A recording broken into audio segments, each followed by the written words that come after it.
여러분, 혹시 대림절 첫째 주일 설교를 듣기 전에 그 배경을 미리 알고 싶지 않으신가요? 늘푸른 하익교회 김모건 목사님의 메시지를 더 깊이 이해하실 수 있도록 제가 도와드릴게요. 예수님이 오시기 직전의 세상은 정말 상상 이상이었거든요. 구원자를 애타게 기다리던 바로 그 무대 뒤편으로 우리 한번 같이 가보시죠. 자, 그래서 오늘은 이런 순서로 한번 따라가 볼 거예요. 먼저 대림절이 뭔지 가볍게 짚고 그 다음에 400년간의 침묵과 혼돈의 시대로 들어갑니다. 이 시대에 어떤 3대 혼돈이 있었는지 보고요. 근데 정말 신기한 건 이 혼돈 속에서 길이 준비되었다는 거예요. 그리고 마지막으로 때가 찼다는 게 무슨 의미인지 함께 확인해 보겠습니다. 네, 첫 번째, 대림절입니다. 대림절하면 딱 떠오르는 단어가 있죠? 바로 기다림입니다. 근데요, 이 기다림이 왜 그렇게 간절했는지, 예수님의 오심이 왜 그토록 중요했는지 제대로 알려면 당시 사람들이 어떤 세상 속에서 그분을 기다리고 있었는지를 알아야만 해요. 그게 핵심입니다. 구약 성경의 마지막 페이지를 한번 상상해 보세요. 이게 막 희망찬 승리의 노래로 끝나는 게 아니에요. 오히려 깊은 절망과 탄식, 제발 우리를 구원해줄 메시아를 보내주세요 하는 그런 간절한 외침으로 끝이 납니다. 말 그대로 세상은 칠흑 같은 어둠 속에서 단 한 줄기의 빛을 기다리고 있었던 거죠. 자, 구약 성경이 끝나고 신약 성경이 시작되기까지 무려 400년이라는 시간이 비어 있습니다. 성경에는 기록되지 않은 시간이죠. 그래서 이걸 신구약 중간기라고 부르는데 어찌 보면 하나님의 침묵처럼 느껴질 수도 있어요. 하지만 여러분, 실제 역사 속에서는요, 정말 엄청난 격변이 휘몰아치던 그야말로 폭풍의 시대였습니다. 이 흐름을 좀 보세요. 페르시아 제국, 그 다음엔 그리스 제국, 그리고 로마 제국까지 지배자가 계속해서 바뀌잖아요. 이건 뭘 의미할까요? 이스라엘 민족에게는 단 한순간도 자신들의 나라를 스스로 다스릴 수 없었다는 뜻입니다. 정말 끝없는 정치적 혼란, 그 한가운데에 던져져 있었던 거죠. 그렇다면 이 400년의 혼돈을 좀 더 구체적으로 들여다볼까요? 크게 세 가지로 나눠볼 수 있거든요. 저는 이걸 3대 혼돈의 시대라고 부르고 싶네요. 자, 이 표를 보시면 정리가 확 되실 거예요. 먼저 정치적으로는 거대 제국들한테 계속 짓밟혔고요. 문화적으로는 어땠을까요? 당시 세계를 휩쓸던 그리스 문화, 즉 헬레니즘에 맞서서 자기들만의 정체성을 지키려고 정말 필사적으로 싸워야 했습니다. 심지어 종교적으로도 안에서는 바리새파니 사두개파니 서로 나뉘어서 싸우고 정말 총체적 난국이었던 거죠. 유대민족이 느꼈을 그 압박감 상상이 가시나요? 바로 이겁니다. 이 모든 혼돈이 사람들을 정말 너무너무 힘들게 했지만 바로 그 고통 때문에 역설적이게도 누군가 우리를 구원해주지 않을까 하는 메시아에 대한 갈망은 그 어느 때보다도 커져만 갔다는 사실이에요. 이제는 정말 구원자가 오셔야만 하는 그런 절박한 필요가 하늘에 닿을 지경이었던 거죠. 그런데 말이죠. 여기서 한번 관점을 확 바꿔보면 어떨까요? 이 지긋지긋한 혼돈이 그냥 혼돈이 아니라 어쩌면 무언가를 위한 준비는 아니었을까요? 진짜 신기하게도 이 모든 혼란이 결국에는 구원자를 위한 완벽한 무대를 만들고 있었다는 겁니다.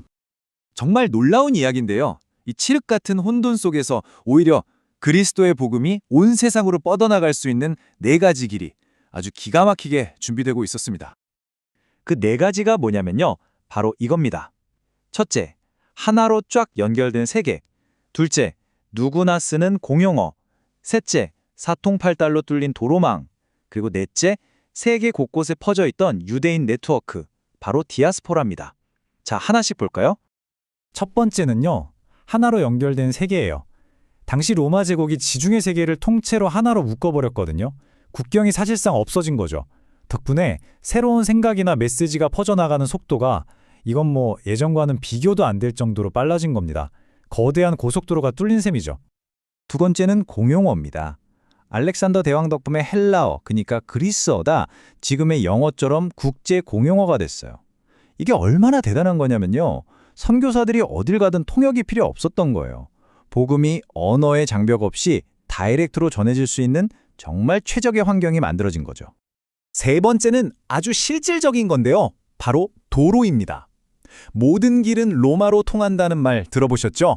원래는 로마 군대가 빨리 이동하려고 만든 길인데 아이러니하게도 이 튼튼하고 안전한 길을 따라서 사도들이 복음을 들고 온 세상으로 달려나갈 수 있었던 겁니다.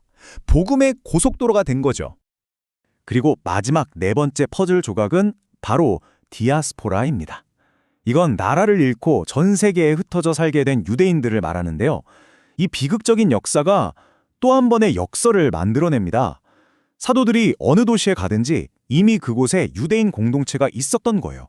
그곳에서 잠잘 곳도 없고 지원도 받고 말씀을 전할 첫 번째 발판을 마련할 수 있었던 거죠. 정말 완벽한 선교 네트워크 아니었을까요? 자, 이제 그림이 거의 다 맞춰졌습니다. 한쪽에서는 인단의 간절한 기다림이 있었고 다른 한쪽에서는 시대적인 무대가 완벽하게 준비되고 있었죠. 이 두 가지가 어떻게 딱 만나게 되는지 한번 보시죠. 보세요. 이게 바로 그 시대의 두 얼굴입니다. 한쪽 얼굴은 절망 속에서 구원자를 애타게 부르짖는 기다리는 세상이었고요. 다른 쪽 얼굴은 언어와 길, 그리고 네트워크로 복음이 퍼져나가기에 완벽했던 준비된 세상이었죠. 이 기다림과 준비가 역사상 단 한 번, 바로 그 지점에서 정확하게 만난 겁니다. 그래서 사도 바울이 갈라디아서에서 이렇게 말하는 겁니다. 때가 차매. 이 때가 찼다는 말이 그냥 시간이 흘렀다는 뜻이 아니에요. 이건 바로 이 모든 역사적인 무대 장치가 완벽하게 세팅되고 드디어 주인공이 등장할 최적의 타이밍에 왔다는 그런 선언인 거죠. 자, 이렇게 예수님이 오시기 전의 세상을 한번 쭉 훑어봤습니다. 그런데 이게 그냥 2000년 전의 옛날 이야기로 끝나면 안 되겠죠? 이 기가 막힌 역사가 오늘을 살아가는 저와 여러분의 삶에는 과연 어떤 의미가 있을까요? 그 깊은 이야기는요, 이제 김모곤 목사님의 설교를 통해 직접 들어보시는 게 가장 좋을 것 같습니다. 그토록 혼란스러웠던 시대에 찾아온 단 하나의 희망. 그 메시지가 오늘 우리에겐 어떤 빛으로 다가올지 이번 주 늘 푸른 하익교회 대림절 첫째 주일 설교에서 그 놀라운 은혜를 꼭 함께 경험하셨으면 좋겠습니다.